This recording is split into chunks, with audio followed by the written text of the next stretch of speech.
Hello everyone, welcome at the buyer's review of the Golf R, based on the Golf Generation 6. In this video we will discuss the strong and weaker points of the Golf R. This car had to be good enough to impress the VW fans after Volkswagen ditched the 3.2-liter V6 engine of the iconic R32. This car is kind of an icon in the making. Yes, the Golf lost two of its cylinders, but the 2-liter inline-4 is faster on the road. It's also more nimble since there's less weight on the front axle. The 6th generation of Golf was more of a big facelift of the 5th generation. The 6th generation came to the market in 2008 and was built until 2013. The Golf R itself was unveiled in September 2009. The Golf R is powered by a 2-liter FSI engine. This is a turbocharged inline 4-cylinder engine that produced 270 horsepower and 315 Newton meters. 0 to 100 kilometers is done in 5.5 seconds with the DSG and in 5.7 seconds with the manual transmission. So yes, it's definitely a fast car. This car is available as a 3-door and as a 5-door, but also as a convertible. Prices for a used Golf R in good shape are about 20 to 30,000 euros. Alternatives for this Golf R: think about a Audi S3, a Subaru Impreza, or a Golf GTI. Let's focus on the points you should check when you want to buy such a car. Let's start with the driveline. A vibrating clutch or powertrain when starting from a standstill may be caused by a defective dual mass flywheel. Replace this part by an original or a more solid flywheel if this problem occurs.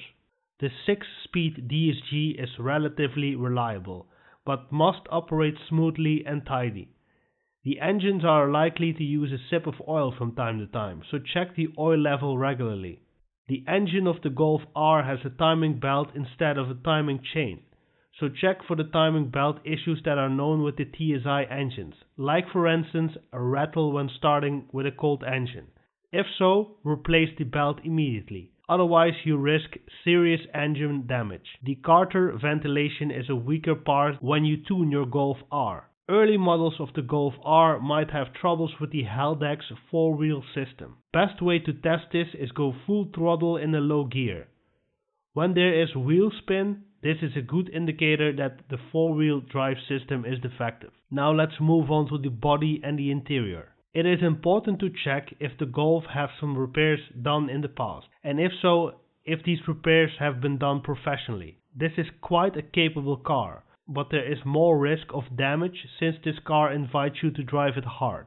The drainage of the doors could be a problem, but this is easy to fix by cleaning them of leaves and other dirt, so that water will find its way through the drainage holes again. The interior of the car is quite decent, so if this does not look decent or fresh to you anymore, you know that this car will have had a very hard life. This should trigger you to do further inspection or walk away. Now let's move on to the chassis. A chassis that makes a lot of cracking noises is usually caused by worn out steering balls. If this part is worn out, this could also lead to a somewhat vague steering feeling. Last thing to check, electronics. The navigation system is very popular by your local thug dressed in black that usually runs away from noise and flashing lights. VW also made a special lock to make sure that the system stays connected to the car itself, the Navi lock. Other electronic gadgets are not a weak point of the car, but make sure they function all the way they should. Think about the electric seats, the mirrors, the heated seats,